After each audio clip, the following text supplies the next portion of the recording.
So ಯಾವ ಪಕ್ಷದವರು ಇಲ್ಲಿ ಸಂಸದರಾಗ್ತಾರೆ ಸರ್? ಬಿಜೆಪಿ ಅಲ್ಲಿ ಚೆನ್ನಾಗಿದೆ ಮೇಡಮ್ ಈ ಕಡೆ. ತೇಜಸ್ವಿ ಸೂರ್ಯನೇ ಸಂಸದರಾಗ್ಬೇಕು. ಹಾಗಾದ್ರೆ ಬಿಜೆಪಿ ಅವರೇ ಸಂಸದರಾಗ್ತಾರೆ ಅಂತ ಹೇಳ್ತಿದ್ದೀರಾ?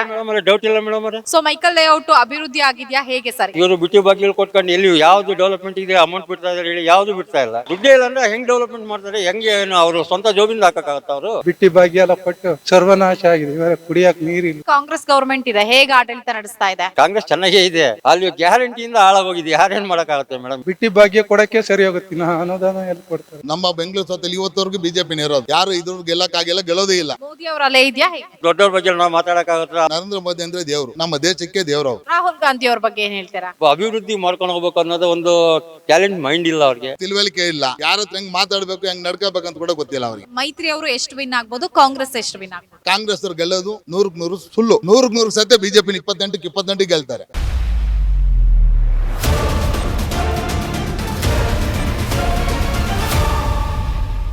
ಬೊಮ್ಮನಹಳ್ಳಿಯ ಮೈಕಲ್ ಲೇಔಟ್ ಬಳಿ ಇದ್ದೀನಿ. ಸೊ ಇಲ್ಲೂ ಕೂಡ ಸಾಕಷ್ಟು ಸಾರ್ವಜನಿಕರನ್ನ ಮಾತಾಡಿಸ್ತೀನಿ, ಅವ್ರು ಏನ್ ಹೇಳ್ತಾರೆ ಅಂತ ಕೇಳೋಣ.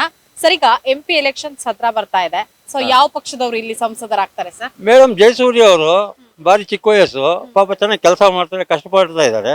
ಅವ್ರು ಬಿಟ್ಟು ಇನ್ನು ಸತೀಶ್ ರೆಡ್ಡಿ ಅವರು ಇದ್ದಾರೆ, ಈ ಕಡೆ ಕೃಷ್ಣಪ್ಪ ಅವರೇ ಸೂಪರ್ ಆಗಿ ಕೆಲಸಗಳು ಮಾಡ್ತಾವ್ರೆ. ಅದರಿಂದ ಅವರು ಬಿಜೆಪಿ ಅಲ್ಲಿ ಚೆನ್ನಾಗಿದೆ ಮೇಡಮ್. ಈ ಕಡೆ ಹಾಗಾದ್ರೆ ಬಿಜೆಪಿ ಅವರೇ ಸಂಸದರಾಗ್ತಾರೆ ಅಂತ ಹೇಳ್ತಿದ್ದೀರಾ? ಮೇಡಮ್ ಅವರೇ ಡೌಟ್ ಇಲ್ಲ ಮೇಡಮ್ ಅವರೇ, ಬಿಜೆಪಿ ಪಾಕ ಮೇಡಮ್ ಅವರು. ಏನು ಕೆಲಸಗಳನ್ನ ಮಾಡ್ತಿದ್ದಾರೆ ಅಂತಾನ ಹೇಗೆ ಸರ್? ಮೇಡಮ್ ಅವರು ಹೋರಾಟ ಮಾಡ್ತಾರೆ ಮೇಡಮ್, ಹಿಂದೂ ಪರ ಆಗ್ಲಿ, ಇನ್ನೊಂದಾಗ್ಲಿ, ಮತ್ತೊಂದಾಗ್ಲಿ ಚೆನ್ನಾಗಿದೆ ಅವ್ರದ್ದು. ಆದ್ರಿಂದ ಜನಪರ ಕೆಲಸ ಮಾಡೋದ್ರಿಂದ ಅವರು ವಿನ್ನದೇ ಆಗ್ತಾರೆ ಮೇಡಮ್. ಕಾಂಗ್ರೆಸ್ ಯಾಕೆ ಬೇಡ ಸರ್? ಮೇಡಮ್ ಕಾಂಗ್ರೆಸ್ ಏನ್ ಬೇಡ ಅಂತಲ್ಲ, ಈಗ ಅಲೆ ಅದು ಅಲೆ ಬಡ್ಕೊಂಡು ಹೋಗುತ್ತೆ ಮೇಡಮ್, ಅಷ್ಟೇನೆ. ಸಮುದ್ರದ ಅಲೆಗೆ ಸಿಕ್ಕಿ ಬಡ್ಕೊಂಡು ಹೋಗುತ್ತೆ ಅಷ್ಟೇ. ಇದು ಅಲೆ ಚೆನ್ನಾಗಿದೆ ಮೇಡಮ್ ಬಿಜೆಪಿ ಇದು. ಈಗ MP ತೇಜಸ್ವಿ ಸೂರ್ಯ ಇದ್ದಾರೆ, MLA ಸತೀಶ್ ರೆಡ್ಡಿ ಅವರು. ಸೊ ಮೈಕಲ್ ಲೇಔಟ್ ಅಭಿವೃದ್ಧಿ ಆಗಿದ್ಯಾ ಹೇಗೆ ಸರ್? ಯಾಕಂದ್ರೆ MP ಮತ್ತೆ MLA ಇಬ್ರು ಒಂದೇ ಪಕ್ಷದವರು ಇದ್ದಾಗ ಕೆಲಸಗಳಾಗತ್ತೆ ಅಂತ ಹೇಳ್ತಾರೆ. ಮೇಡಮ್ ಹೌದು, ಇಲ್ಲಿ ಬಂದ್ಬಿಟ್ಟು ಕರ್ನಾಟಕ ಬಂದ್ಬಿಟ್ಟು ಇವಾಗ ಏನಾಗಿದೆ, ಕಾಂಗ್ರೆಸ್ ಇದೆ. ಕಾಂಗ್ರೆಸ್ ಇರೋದ್ರಿಂದ ಇವರಿಗೆ ಫಂಡ್ಸ್ ಕಟ್ಟ ಬರ್ತಾ ಇಲ್ಲ. ಇವರು ಬಿಟ್ಟಿ ಬಾಗಿಲು ಕೊಟ್ಕೊಂಡು ಎಲ್ಲಿ ಯಾವ್ದು ಡೆವಲಪ್ಮೆಂಟ್ ಇದೆ ಅಮೌಂಟ್ ಬಿಡ್ತಾ ಇದಾರೆ ಹೇಳಿ, ಯಾವ್ದು ಬಿಡ್ತಾ ಇಲ್ಲ. ಅದರಿಂದ ಏನಾಗುತ್ತೆ ಅಂತಂದ್ರೆ ಡೆವಲಪ್ಮೆಂಟ್ ಮಾಡಕ್ ಆಗಿಲ್ಲ ಅವ್ರ ಕೈಲಿ. ಬಟ್ ಆದ್ರೂ ಓಡಾಡ್ತಾ ಇದಾರೆ. ಇವ್ರಿಗೆ ಹೇಳ್ತಾ ಇದಾರಲ್ಲ ಅಲ್ಗೂ, ಹಿಂಗ್ ಮಾಡಿಲ್ಲ, ನೀವು ಡೆವಲಪ್ಮೆಂಟ್ ಮಾಡಿಲ್ಲ, ಇದಾಗಿಲ್ಲ ಅಂತ ಹೇಳಿ ಹೇಳ್ತಾವ್ರಲ್ಲ. ಅಂದ್ರೆ ಉಚಿತ ಗ್ಯಾರಂಟಿಗಳಿಂದಾಗಿ ಶಾಸಕರಿಗೆ ಫಂಡ್ ರಿಲೀಸ್ ಆಗ್ತಾ ಇಲ್ಲ. ಎಲ್ಲ ಆಗ್ತಿದೆ ಮೇಡಮ್. ನೀವು ಯಾವ್ದನ್ನ ಒಂದು ಅಭಿವೃದ್ಧಿ ಕಾರ್ಯಕ್ರಮಗಳು ನೋಡಿದ್ರೆ ಮೇಡಮ್, ಯಾವೂ ಆಗಿಲ್ಲ ಮೇಡಮ್. ಏನ್ ಮಾಡ್ತೀರಾ? ಈಗ ಒಂದು ನಿಮ್ಮ ಹತ್ರ ದುಡ್ಡಿದ್ರೆ ನಾವು ಹೋಗಿ ಏನೋ ಪರ್ಚೇಸ್ ಮಾಡ್ಬೋದು. ನಮ್ಮ ಹತ್ರ ಸರ್ಕಾರದಲ್ಲಿ ದುಡ್ಡಿಲ್ಲ, ಏನ್ ಪರ್ಚೇಸ್ ಮಾಡ್ತೀರಾ ನೀವು? ಏನು ಹೊಸ ಇದನ್ನ ಟೆಕ್ನಿಕಲ್ ಕೊಡ್ತೀರಾ? ಏನು ಕೊಡಕ್ಕಾಗಲ್ಲ ಮೇಡಮ್. ಈ ಹಿಂದೆ ಬಿಜೆಪಿ ಗವರ್ಮೆಂಟ್ ಇತ್ತು. ಸೊ ಆ ಸಂದರ್ಭದಲ್ಲಿ ಅಭಿವೃದ್ಧಿ ಆಗಿದ್ಯಾ, ಕೆಲಸಗಳಾಗಿದ್ವಾ ಹೇಗೆ ಸರ್? ಇಲ್ಲ ಮೇಡಮ್, ಅಂತ ಏನು ತೊಂದರೆ ಏನಿಲ್ಲ, ಪರವಾಗಿಲ್ಲ, ನಾರ್ಮಲ್ ನಡ್ಕೊಂಡಿದೆ ಮೇಡಮ್, ಪರವಾಗಿಲ್ಲ. ಆ ನಾರ್ಮಲ್ ನಡ್ಕೊಂಡ್ರು ಇವಾಗ್ಲೂ ಏನ್ ಪ್ರಾಬ್ಲಮ್ ಇಲ್ಲ. ಕಾಂಗ್ರೆಸ್ಗೆ ಓಟ್ ಹಾಕಾರಲ್ಲ ಜನ, ಆ ನಾರ್ಮಲ್ ಕೂಡ ಇಲ್ವಲ್ಲ ಜನಗಳ ಹತ್ರ. ಇವಾಗ ಜನಗಳನ್ನ ಮನ್ನಣೆ ಗೆಲ್ಲಿಸ್ಬೇಕು, ಮನ್ನಣೆ ತಗೋಬೇಕು. ಯಾರೋ ರಾಜಕೀಯ ಪಕ್ಷದವ್ರು ತಗೋಬೇಕಲ್ಲ ಅವ್ರ. ಅವರೇ ತಗೊಳ್ಳಿಲ್ಲ ಅಂದ್ರೆ ಹೆಂಗೆ ಮೇಡಮ್ ಹೇಳಿರೋಣ. ಈಗ MLA ಇವ್ರು ಸತೀಶ್ ರೆಡ್ಡಿ ಅವರು ಇದ್ದಾರೆ, ಅವ್ರಿಗೆ ಈಗ ಡೆವಲಪ್ಮೆಂಟ್ಗೆ ಅಮೌಂಟ್ ಕೊಟ್ಟರೆ ತಾನೇ ಅವ್ರು ಬಿಡುಗಡೆ ಮಾಡಿದ್ರೆ ಅವ್ರು ಡೆವಲಪ್ಮೆಂಟ್ ಮಾಡೋದು. ಅವ್ರು ಡೆವಲಪ್ಮೆಂಟೇ ಮಾಡಲ್ಲ ಅಂದ್ರೆ, ಈಗ ದುಡ್ಡೇ ಇಲ್ಲ ಅಂದ್ರೆ ಹೆಂಗ್ ಡೆವಲಪ್ಮೆಂಟ್ ಮಾಡ್ತಾರೆ? ಹೆಂಗೆ ಏನು ಅವರು ಸ್ವಂತ ಜೋಬಿಂದ ಹಾಕಕ್ಕಾಗತ್ತ? ಅವರು ಮೈಕಲ್ ಲೇಔಟ್ ಅಲ್ಲಿ ಏನಾದ್ರು ಸಮಸ್ಯೆಗಳಿದೆಯಾ ಹೇಗೆ ಸರ್? ಸಮಸ್ಯೆ ಏನ್ ಮೇಡಮ್? ಕುಡಿಯೋ ನೀರಿಲ್ಲ, ಕಕ್ಕ ತೊಳ್ಕೊಳಕ್ ನೀರಿಲ್ಲ. ಬನ್ನಿ ಮೇಡಮ್ ತೋರಿಸ್ತೀನಿ ಬೇಕಾದಲ್ಲ. ನಮ್ಮ ಮನೆ ಬೆಳಿಗ್ಗೆಯಿಂದ ಇಲ್ಲ, ಸ್ನಾನ ಮಾಡಿಲ್ಲ ಮೇಡಮ್. ನಾನು ಏನ್ ಮಾಡೋದು ಹೇಳಿ ಮೇಡಮ್? ಈ ತರ ಇದ್ದಾಗ ಪರಿಸ್ಥಿತಿ ಹಿಂಗಿದೆ ಮೇಡಮ್.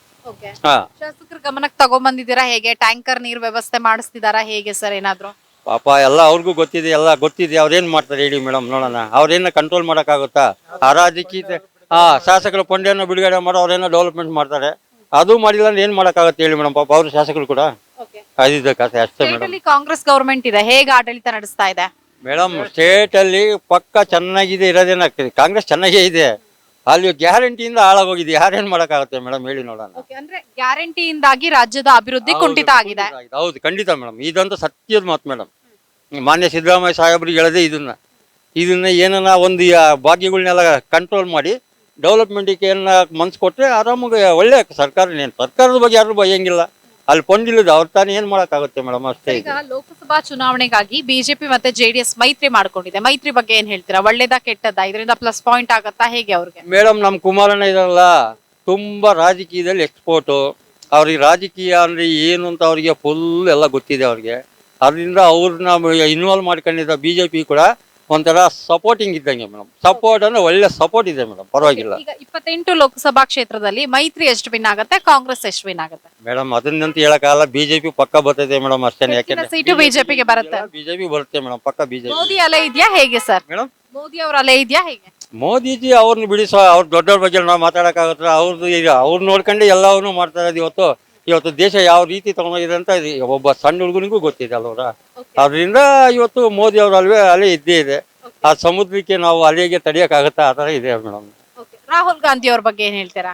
ರಾಹುಲ್ ಗಾಂಧಿ ಅವ್ರು ಇನ್ನೂ ಹೆಂಗಿರೋದ್ರಿಂದ ಅವ್ರಿಗೆ ಏನಪ್ಪ ಅಂತಂದರೆ ಒಂದು ಇದಿಲ್ಲ, ಏನೋ ದೇಶದ ಬಗ್ಗೆ ಯಾವ ಥರ ಮುನ್ನಡೆಸ್ಕೊಂಡು ಹೋಗ್ಬೇಕು, ಅಭಿವೃದ್ಧಿ ಮಾಡ್ಕೊಂಡು ಹೋಗ್ಬೇಕು ಅನ್ನೋದು ಒಂದು ಟ್ಯಾಲೆಂಟ್ ಮೈಂಡ್ ಇಲ್ಲ ಅವ್ರಿಗೆ. ಅವ್ರಿಗಿನ್ನೂ ಅನುಭವ ಸಾಲದು ರಾಜಕೀಯದಲ್ಲಿ. ನಾವು ಬಂದಂತಹ ಸಂದರ್ಭದಲ್ಲಿ ನೀವೆಲ್ಲ ಮಾತಾಡುವಾಗ ಸಂದರ್ಭದಲ್ಲಿ ಈ ರಾಜಕೀಯ ಚರ್ಚೆ ಎಲ್ಲ ನಡೆಯುತ್ತಾ ಹೇಗೆ? ಮೇಡಮ್ ನಾವು ಮಾತಾಡ್ತಾ ಇರ್ತೀವಿ. ಯಾಕೆಂದ್ರೆ ಇವಾಗ ದೇಶದ ಬಗ್ಗೆ ಯೋಚನೆ ಮಾಡಿರಲ್ಲ ಮೇಡಮ್ ಸ್ವಲ್ಪನ. ನಾವು ಯಾಕೆಂದ್ರೆ ಹುಟ್ಟಿರೋದು ಭಾರತದಲ್ಲಿ, ಜೀವನ ಮಾಡ್ತಿರೋದು ಭಾರತದಲ್ಲಿ, ಅದು ಕರ್ನಾಟಕದಾಗ ಇದ್ದೀವಿ. ನಾವು ಸ್ವಲ್ಪ ತಿಳ್ಕೊಬೇಕಲ್ವಲ್ಲ. ತಿಳ್ಕೊಂಡ್ರೆ ಸುಮ್ಮನೆ ನಾವು ಇದು ಮಾಡೋಕ್ಕಾಗುತ್ತಾ? ಅದರಿಂದ ನಾವು ಮಾತಾಡ್ತಾ ಇರ್ತೀವಿ ಅವಾಗ ಇದೆಲ್ಲ. ಬೊಮ್ಮನಹಳ್ಳಿಲಿ ಅಥವಾ ಈ ಮೈಕಲ್ ಲೇಔಟ್ ಅಲ್ಲಿ ಹೇಗಿದೆ ರಾಜಕೀಯ ಲೆಕ್ಕಾಚಾರ? ಇಲ್ಲ ಯಾವ್ರ ಪರವಾಗಿದ್ದಾರೆ ಮತದಾರರು? ನನಗಿದ್ರೆಲ್ಲ 90% ಎಲ್ಲ ಬಿಜೆಪಿ ಕಡೆಗೆ ಜಾಸ್ತಿ ಇದೆ ಮೇಡಮ್. ಒಲವು ಬಿಜೆಪಿ ಕಡೆಗೆ ಜಾಸ್ತಿ ಇರೋದು. ಸರ್ ತಮ್ಮ ಹೆಸರು? ಈಗ MP ಎಲೆಕ್ಷನ್ಸ್ ಬರ್ತಾ ಇದೆ, ಯಾವ ಪಕ್ಷದವ್ರು MP ಆಗ್ಬೇಕು ಸರ್ ಇಲ್ಲಿ? ಬಿಜೆಪಿ ಪಕ್ಷ. ಬಿಜೆಪಿ ಅವರೇ ಯಾಕೆ ಆಗ್ಬೇಕು? ಕೆಲಸ ನಡೀತಾ ಇದೆಯಲ್ಲ ಸೆಂಟ್ರಲ್ ಅಲ್ಲಿ, ಅದಕ್ಕೋಸ್ಕರ ಆಗ್ಬೇಕು. ಕಾಂಗ್ರೆಸ್ ಯಾಕೆ ಬೇಡ ಸರ್? ಕಾಂಗ್ರೆಸ್ ವೇಸ್ಟ್. ಏನಕ್ಕೆ ಬೇಡ ಅಂದ್ರೆ ಗೊತ್ತಾಗುತ್ತಲ್ಲ, ಬಿಟ್ಟಿ ಭಾಗ್ಯ ಎಲ್ಲ ಕೊಟ್ಟು ಸರ್ವನಾಶ ಆಗಿದೆ. ಇವಾಗ ಕುಡಿಯಕ್ಕೆ ನೀರಿಲ್ಲ, ಕರೆಕ್ಟ್ ಟೈಮ್ ಕರೆಂಟ್ ಬರ್ತಾ ಇಲ್ಲ, ಏನಿಲ್ಲ, ಏನು ವೇಸ್ಟ್. ಹಾಲಿ ಸಂಸದರು ತೇಜಸ್ವಿ ಸೂರ್ಯ ಅವರು, ಶಾಸಕರು ಸತೀಶ್ ರೆಡ್ಡಿ ಅವರು, ಸೊ ಹೇಗೆ ಕೆಲಸ ಮಾಡ್ತಿದಾರ? ಹೇಗೆ ಅವ್ರಿಗೆ ಫಂಡ್ ಬಂದ್ರೆ ತಾನೇ ಕೆಲಸ ಮಾಡೋದಕ್ಕೆ, ಫಂಡೇ ಬರ್ಲಿಲ್ಲ ಅವ್ರೇನ್ ಮಾಡ್ತಾರೆ?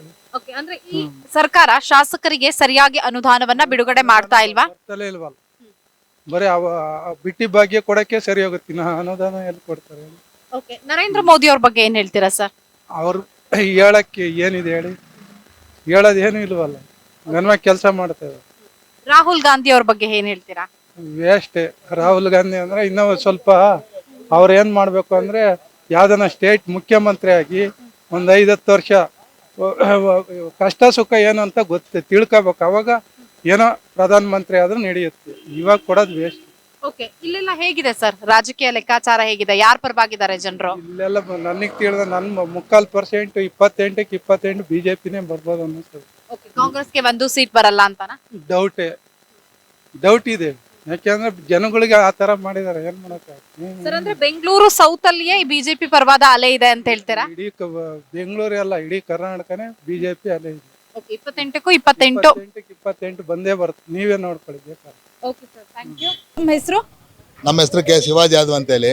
ಈಗ MP ಎಲೆಕ್ಷನ್ಸ್ ಬರ್ತಾ ಇದೆ, ಯಾವ ಪಕ್ಷದವರು ಸಂಸದರಾಗಬೇಕು ಸರ್ ಬೆಂಗಳೂರು ಸೌತ್ಗೆ? ನಮಗೆ ಬೆಂಗಳೂರು ಸೌತ್ಗೆ ತೇಜಸ್ವಿ ಸೂರ್ಯನೇ ಸಂಸದರಾಗಬೇಕು. ಯಾಕೆ ಸರ್ ಬಿಜೆಪಿ ಇಂದ ತೇಜಸ್ವಿ ಸೂರ್ಯ ಅವರೇ ಆಗ್ಬೇಕು? ನಮ್ದು ಒಂದೇ ಅಜೆಂಡಾ, ಹಿಂದುತ್ವ. ಎರಡನೇದು ಬಂದು ನಮ್ಮ ಮೋದಿ ಮಾಡಿರೋ ಕಾರ್ಯಕ್ರಮದಲ್ಲಿ ಬೇರೆ ಯಾವುದೇ ಪರ್ಮಿಸ್ಟ್ ಇದುವರೆಗಾಗಿಲ್ಲ, ಇದುವರೆಗೂ ಮಾಡಲಿ ಇಲ್ಲ, ಮುಂದಕ್ಕೆ ಮಾಡೋದು ಇಲ್ಲ. ಯಾಕಂದ್ರೆ ಮೋದಿ ಅಜೆಂಡಾ ದೊಡ್ಡ ಅಜೆಂಡಾ. ಅವ್ರು ಇಟ್ಟಿರೋ ಗುರಿ, ನಮ್ಮ ಹಿಂದುತ್ವ ಮೇಲೆ ಇಟ್ಟಿರೋ ನಂಬಿಕೆ, ಇಡೀ ದೇಶಕ್ಕೆ ಇಟ್ಟಿರೋ ಗೌರವ, ಇತಿಹಾಸ ಸೃಷ್ಟಿ ಮಾಡಿದ್ದಾರೆ. ಪ್ರತಿಯೊಂದು ಅಭಿವೃದ್ಧಿ ಕಾರ್ಯಕ್ರಮದಲ್ಲಿ ಮೋದಿ ಒಂದು ದಾಖಲೆ. ಆ ಮೋದಿ ದಾಖಲೆ ಅವರು ನಮಗೆ ದೇವ್ರ ಸಮಾನ. ನಮ್ಮ ದೇಶ ಇವತ್ತು ಕಾಪಾಡೋದ್ರಿಂದ ನಮ್ಮ ದೇಶ ಕಾಪಾಡೋದ್ರಿಂದ ಅವ್ರು ದೇವ್ರ ಸಮಾನ. ಮೋದಿಗೆ ಓಟ್ ಹಾಕ್ಬೇಕಂತ ನಮ್ಮ ಅಜೆಂಡಾ. ಅದರಿಂದ ನಾವು ತೇಜಸ್ವಿ ಸೂರ್ಯನೇ ಗಳಿಸ್ತೀವಿ. ನಾವು ಈ ಬಾರಿ ತೇಜಸ್ವಿ ಸೂರ್ಯ ಅವ್ರಿಗೆ ಟಿಕೆಟ್ ಕೊಡ್ಬೇಕಾ ಅಥವಾ ಬೇರೆ ಯಾರಿಗಾದ್ರೂ ಬಿಜೆಪಿಯಿಂದ ಟಿಕೆಟ್ ಕೊಡಬೇಕು? ಯಾಕಂದ್ರೆ 2019ರಲ್ಲಿ ತೇಜಸ್ವಿನಿ ಅನಂತ್ ಕುಮಾರ್ ಅವ್ರಿಗೆ ಟಿಕೆಟ್ ಕೊಡ್ಬೇಕು ಅನ್ನುವಂತಹ ಆಗ್ರಹ ಕೂಡ ಕೇಳಿ ಬಂದಿತ್ತು. ಬಟ್ ಈ ಬಾರಿ ಯಾರಿಗೆ ಕೊಡ್ಬೇಕು ಸರ್? ಅದು ಮೊದಲನೇ ಅನಂತ್ ಕುಮಾರ್ ಅವರು ಒಳ್ಳೆ ವ್ಯಕ್ತಿನೇ, ಅಂತಿಂತ ವ್ಯಕ್ತಿ ಏನಲ್ಲ, ಒಳ್ಳೆ ವ್ಯಕ್ತಿನೇ. ಆಗ್ಲೇ ಕೊಟ್ಟಿದ್ರೆ ಅದು ಬೇರೆ ಇದಿರ್ತಾ ಇತ್ತು. ಇವರು ಯೂತು, ಎಜುಕೇಟೆಡು, RS ಸಂಘಟನೆಯಿಂದ ಬಂದಿರೋರು. ಆಮೇಲೆ ಯಾವುದೋ ಒಂದು ಸಣ್ಣ ಉಳುಕು ಮಾತುಗಳು ಯಾರ ಹತ್ರ ಮಾತಾಡೋದಿಲ್ಲ, ಸಣ್ಣತನ ಯಾರ ಹತ್ರ ನಡ್ಕೊಳ್ಳೋದಿಲ್ಲ, ದೇಶಭಕ್ತಿ ಜಾಸ್ತಿ ಇದೆ. ಅದರಿಂದ ಅಂತ ಯೂತೇ ಬರ್ಬೇಕಂತ ನಮ್ಮ ಆಸೆ. ಕೆಲಸಗಳನ್ನ ಮಾಡಿದಾರ ಹೇಗೆ ಕ್ಷೇತ್ರದಲ್ಲಿ? ಮೇಡಮ್ ನಮ್ಮ ಸೌತ್ಗೆ 100% ಕೆಲಸ ಮಾಡಿದ್ದಾರೆ. MLA ಕೂಡ ಬಿಜೆಪಿ ಅವರು ಸತೀಶ್ ರೆಡ್ಡಿ ಅವರು ಕೆಲಸಗಳನ್ನ ಮಾಡಿದಾರ ಹೇಗೆ ಸರ್? 100% ಕೆಲಸ ಮಾಡಿದ್ದಾರೆ. ಇನ್ನೂ ಮಾಡ್ಬೇಕಾದ್ರೆ ತುಂಬಾ ಇದೆ. ಸತೀಶ್ ರೆಡ್ಡಿ ಅವ್ರು ಕೆಲಸ ಮಾಡ್ಬೇಕು, ಇನ್ನೂ ತುಂಬಾ ಬೇಜಾನಿದೆ. ಶಾಶ್ವತ ಕೆಲಸ ಮಾಡೋ ಕೆಲಸಗಳು ಇನ್ನೂ ಬೇಜಾನ್ ಪೆಂಡಿಂಗ್ ಇಟ್ಕೊಂಡಿದ್ದಾರೆ. ಅದು ನೆರವೇರಿಸಲಿ. ನಮ್ಗೆ ಇರೋದೇ ಅಜೆಂಡಾ, ನಮ್ಮ ಬಿಜೆಪಿ, ನಮ್ಮ ಹಿಂದುತ್ವ, ನಮ್ಮ ದೇಶ ಉಳಿಬೇಕನ್ನೋದೇ ನಮ್ಮ ಆಸೆ. ಸರ್ ಈಗ MP ಎಲೆಕ್ಷನ್ ಹತ್ರ ಬಂದ ತಕ್ಷಣನೇ ಒಂದಷ್ಟು ರಾಜಕೀಯ ಚರ್ಚೆಗಳು ಶುರುವಾಗುತ್ತೆ. ಪಕ್ಷಗಳು ರಣತಂತ್ರವನ್ನ ರೂಪಿಸ್ತಾ ಇದ್ರೆ ಇನ್ನೊಂದ್ ಕಡೆ ಮತದಾರರು ಕೂಡ ಚರ್ಚೆ ಶುರು ಮಾಡಿರ್ತಾರೆ. ಸೊ ಹೇಗಿದೆ ಈ ಬಾರಿ ಚರ್ಚೆ? ಬೆಂಗಳೂರು ಸೌತ್ ಅಲ್ಲಿ ಯಾವ ಅಲೆ ಇದೆ ಸರ್? ನಮ್ಮದು ಬಿಜೆಪಿನೇ. ಇದುವರೆಗೂ ದಾಖಲೆ ಇತಿಹಾಸ ಇರೋದು ನಮ್ಮ ಬೆಂಗಳೂರು ಸೌತಲ್ಲಿ ಇವತ್ತವರೆಗೂ ಬಿಜೆಪಿನೇ ಇರೋದು. ಯಾರು ಇದ್ರ ಗೆಲ್ಲಕ್ಕಾಗಿಲ್ಲ, ಗೆಲ್ಲೋದೇ ಇಲ್ಲ. ನಮ್ಮದು ಈ ಅಜೆಂಡ ಏನಿದೆ BJPನೇ, ಆ BJPನೇ ಗೆಲ್ಬೇಕನ್ನೋ ನಮ್ಮ ಆಸೆ. ಅದು ನೆರವೇರಿಸ್ತೀವಿ ನಾವು, ಅದು ಯಶಸ್ವಿಯಾಗಿ ನೆರವೇರಿಸ್ತೀವಿ ನಾವು. 28 ಲೋಕಸಭಾ ಕ್ಷೇತ್ರ ಇದೆ, ಮೈತ್ರಿ ಮಾಡ್ಕೊಂಡಿದ್ದಾರೆ. ಮೈತ್ರಿ ಅವರು ಎಷ್ಟು ವಿನ್ ಆಗ್ಬೋದು, ಕಾಂಗ್ರೆಸ್ ಎಷ್ಟು ವಿನ್ ಆಗ್ಬೋದು? ನಮ್ಮದು ಅಮ್ಮಮ್ಮ ಅಂದ್ರೆ ಕಾಂಗ್ರೆಸ್ ಅವ್ರು ಗೆಲ್ಲೋದು 100% ಸುಳ್ಳು. 100% ಸತ್ಯ. BJP 28 ಗೆಲ್ತಾರೆ. ಯಾಕಂದ್ರೆ ದೇಶ ಪ್ರೇಮಿಗಳು ಜಾಸ್ತಿ ಇದ್ದಾರೆ. ನಮ್ಮ ದೇಶ ಹಿಂದುತ್ವ ದೇಶ, ಭಾರತ ದೇಶ. ಈ ತಾಯಿ ನಮ್ಮ ಹಿಂದುತ್ವಕ್ಕೆ ಧರ್ಮ ಕೊಟ್ಟಿದೆ, ಜನಗಳಿಗೆ ವಿದ್ಯೆ ಬುದ್ಧಿ ಶಕ್ತಿ ಕೊಟ್ಟಿದೆ. ಅದರಿಂದ ಮೋದಿ ಮೇಲೆ ಇಟ್ಟಿರೋ ನಂಬಿಕೆ ಯಾವತ್ತೂ ಕಳೆಯೋದಿಲ್ಲ, ಅದು ಉಳಿಸ್ಕೊಂತಾರೋ ನಂಬಿಕೆ ನಮಗಿದೆ ದೇಶ. ನೀವೀಗ ಮಾತನಾಡುವಂತಹ ಸಂದರ್ಭದಲ್ಲಿ ಹಿಂದುತ್ವ ಮತ್ತು ಬಿಜೆಪಿ ಬಗ್ಗೆ ಮಾತಾಡ್ತಾ ಹೋದ್ರೆ, ಸೊ ಈಗ ಈ ಬಾರಿ ಚುನಾವಣೆಗಾಗಿ ಬಿಜೆಪಿ ಮತ್ತೆ JDS ಮೈತ್ರಿ ಮಾಡ್ಕೊಂಡಿದೆ. ಇದು ಮೈತ್ರಿ ಬಗ್ಗೆ ತಮ್ಮ ಒಪಿನಿಯನ್ ಏನ್ ಸರ್? ಇಷ್ಟು ದಿನ JDS ಬಗ್ಗೆ ಒಲವಿರಲಿಲ್ಲ, JDS ಅವ್ರಿಗೆ ಹಿಂದುತ್ವ ಅಂತ ಒಲವಿರಲಿಲ್ಲ. ಈಗ ಅವ್ರು ಅರ್ಥ ಮಾಡ್ಕೊಂಡಿದ್ದಾರೆ ಮೋದಿ ಅಂದ್ರೇನು, ದೇಶ ಅಂದ್ರೇನು, ನಮ್ಮ ಹಿಂದುತ್ವ ಏನಂತ ಗೊತ್ತಾಗಿದೆ, ಅವ್ರಿಗೆ ಅರ್ಥ ಆಗಿದೆ. ಆ ಅರ್ಥದ ಮೇಲೆ ನಾನೊಬ್ಬ ಹಿಂದುತ್ವ, ನಮ್ಮ ದೇಶವನ್ನು ಉಳಿಬೇಕನ್ನೋ ಅಜೆಂಡದ ಮೇಲೆ ಅವರು BJPಗೆ ಸೇರ್ಪಡೆ ಆಗಿದ್ದಾರೆ. ಮುಂದಕ್ಕೆ ಶಾಶ್ವತ ಉಳಿತಾರ ನಂಬಿಕೆನಿದೆ. ಈಗ ಮೈತ್ರಿ ಮಾಡ್ಕೊಂಡಿರೋದ್ರಿಂದ ಇನ್ ಕೇಸ್ ಬೆಂಗಳೂರು ಸೌತ್ಗೆ JDS ಅಭ್ಯರ್ಥಿ ಏನಾದ್ರೂ ಕ್ಯಾಂಡಿಡೇಟ್ ಆದ್ರೆ ರಾಜಕೀಯ ಚಿತ್ರಣ ಬದಲಾಗತ್ತಾ ಅಥವಾ ಸೇಮ್ ಮೈತ್ರಿನೇ ವಿನ್ ಆಗತ್ತಾ, ಹೇಗೆ ಸರ್? ಬೆಂಗಳೂರು ಸೌತ್ಗೆ ಯಾವುದೇ ಕಾರಣಕ್ಕೂ ಮಂತ್ರಿ BJPಗೆ ಒಳಗೆ ಕೊಡುತ್ತೆ ಹೊರತು JDS ಇಂದ ಕೊಡೋದಿಲ್ಲ, ಕೊಡೋಕೆ ಆಗೋದೇ ಇಲ್ಲ. ಯಾಕಂದ್ರೆ ಅಲ್ಲಲ್ಲ, ಇನ್ ಕೇಸ್ ಒಂದಷ್ಟು ರಾಜಕೀಯ ಲೆಕ್ಕಾಚಾರ, ಇನ್ ಕೇಸ್ ಕ್ಯಾಂಡಿಡೇಟ್ ಬಂದ್ರೆ ಸಪೋರ್ಟ್ ಮಾಡ್ತೀರಾ, ಹೇಗೆ? ಮಾಡ್ತೀವಿ. ನಮ್ದು ಅಜೆಂಡಾ ಅಂದ್ರೆ ನನ್ನ ಪ್ರಶ್ನೆ ಮೈತ್ರಿಗೆ ಸಪೋರ್ಟ್ ಮಾಡ್ತೀರಾ ಅನ್ನೋದು. ಹೌದು. ಈಗ ನಮ್ಮ ಕಡೆ ಸೇರಿದ ಮೇಲೆ ಅವ್ರಿಗೆ ಒಲವು ಕೊಡ್ಲೇಬೇಕಲ್ಲ. ಬಟ್ ಇದೇ JDS 2019 ಲೋಕಸಭಾ ಚುನಾವಣೆಯಲ್ಲಿ ಕಾಂಗ್ರೆಸ್ ಜೊತೆ ಸೇರಿತ್ತು. ಈಗ ಅವ್ರಿಗೆ ಬುದ್ಧಿ ಬಂದಿದೆ, ತಿಳುವಳಿಕೆ ಬಂದಿದೆ, ಅವ್ರಿಗೂ ದೇಶ ಅಂದ್ರೆ ಏನಂತ ಅರ್ಥ ಆಗಿದೆ. ಎಲ್ಲ ರೀತಿಯಲ್ಲಿ ದೇವೇಗೌಡರಿಗೆ ನಮ್ಮ ಪ್ರಧಾನಿ ಮೋದಿ ಏನೇನು ಗೌರವ ಕೊಟ್ಟಿದ್ದಾರೆ, ಇತಿಹಾಸ ಸೃಷ್ಟಿಯಾಗಿದೆ. ಯಾವುದೇ ಪ್ರಧಾನಿಗೆ ಎಷ್ಟು ಮಟ್ಟಕ್ಕೆ ಗೌರವದಿಂದ ನಡ್ಕೊತಾರೆ, ದೇಶ ಅಂದ್ರೆ ಏನು, ಮಾಜಿ ಪ್ರಧಾನಿ ಅಂದ್ರೆ ಅಂತ ಎಲ್ಲ ತಿಳುವಳಿಕೆ ಆಗಿದೆ. ಅದರಿಂದ ಅವರೆಲ್ಲ ಅರ್ಥ ಮಾಡ್ಕೊಂಡು ಇವತ್ತು BJPಗೆ ಬಂದಿರೋದು. ಅದರಿಂದ ಅವರು ನಮ್ಮ BJP ಕ್ಯಾಂಡಿಡೇಟ್ ಲೆಕ್ಕಕ್ಕೆ. ಅದರಿಂದ ನಮ್ಗೆ ಎಷ್ಟು ಗೌರವ ಕೊಡ್ತಾರೋ ಅವ್ರಿಗೆ ಒಲವು ತೋರಿಸ್ತೀವಿ. ನರೇಂದ್ರ ಮೋದಿ ಅವ್ರ ಬಗ್ಗೆ ಏನ್ ಹೇಳ್ತೀರಾ? ನರೇಂದ್ರ ಮೋದಿ ಅವರು ಹೇಳಿದ್ವಲ್ಲ ನಾವು, ನರೇಂದ್ರ ಮೋದಿ ಅಂದ್ರೆ ದೇವರು, ನಮ್ಮ ದೇಶಕ್ಕೆ ದೇವರು. ಅವರು ಮಾತಾಡೋಷ್ಟು ಯಾವ ತಿಳುವಳಿಕೆ ಯಾರಿಗೂ ಇಲ್ಲ, ಯಾಕೂ ಇಲ್ಲ. ಅವ್ರ ವ್ಯಕ್ತಿತ್ವ, ಅವ್ರ ಗುಣ ಇವತ್ತವರೆಗೂ ನಮ್ಮ ದೇಶದಲ್ಲಿ ಈ ಮಟ್ಟಕ್ಕೆ ನಮ್ಮ ದೇಶ ಅಭಿವೃದ್ಧಿ ಆಗಿರೋದು. ಈ ಕೊರೋನಾ ಬಂದು ಎಲ್ಲಾ ದೇಶಗಳು ಕುಳ್ಗೊಟ್ಟೋಗ್ಬಿಟ್ಟಿದೆ. ಯಾವ ದೇಶದವ್ರೂ ತಿನ್ನಕಣ್ಣ ಕಷ್ಟಪಡ್ತಾ ಇದ್ದಾರೆ. ಅಂಥ ಕಷ್ಟಕಾಲದಲ್ಲೇ 140 ಕೋಟಿ ಜನಕ್ಕೆ ಕೊರೋನಾ ಮದ್ದು ಕೊಟ್ಟು ನಮ್ಮ ದೇಶನ ಈ ಮಟ್ಟಕ್ಕೆ 3ನೇ ಸ್ಥಾನಕ್ಕೆ ತಂದಿಕ್ಕಿರೋ ಯಾರ ದೇಶ ಪ್ರಧಾನಿ ಇದ್ರೆ ಅದು ನಮ್ಮ ರಾಹುಲ್ ಗಾಂಧಿ ಅವ್ರ ಬಗ್ಗೆ ಏನ್ ಹೇಳ್ತೀರಾ? ರಾಹುಲ್ ಗಾಂಧಿ ಅವ್ರ ಬಗ್ಗೆ ಅವ್ರಿಗೆ ತಿಳುವಳಿಕೆ ಇಲ್ಲ. ಯಾರ ಹತ್ರ ಹೆಂಗೆ ಮಾತಾಡಬೇಕು, ಹೆಂಗೆ ನಡ್ಕೋಬೇಕಂತ ಕೂಡ ಗೊತ್ತಿಲ್ಲ ಅವರಿಗೆ. ಅವ್ರ ಕೆಲವು ದಿನ ಬೇಜಾನಿದೆ. ಅವರು ನಮ್ಮ ಹಿಂದುತ್ವ ಬಗ್ಗೆ ಅಷ್ಟೊಂದು ನಂಬಿಕೆನೂ ಇಲ್ಲ, ನಮ್ಮ ಹಿಂದೂ ದೇವ್ರು ನಂಬೋದು ಇಲ್ಲ, ನಮ್ಮ ಭಾರತದ ಬಗ್ಗೆ ಒಲವು ಇಲ್ಲ ಅವರಿಗೆ. ಅವರು ಅದರಿಂದ ನಮ್ಮ ದೇಶ ಉಳಿಬೇಕಂದ್ರೆ ಮೊದಲು ಗೆಲ್ಲೇಬೇಕು. ನಮ್ಮ ಅಜೆಂಡಾ ಅದೇ ಇರೋದು.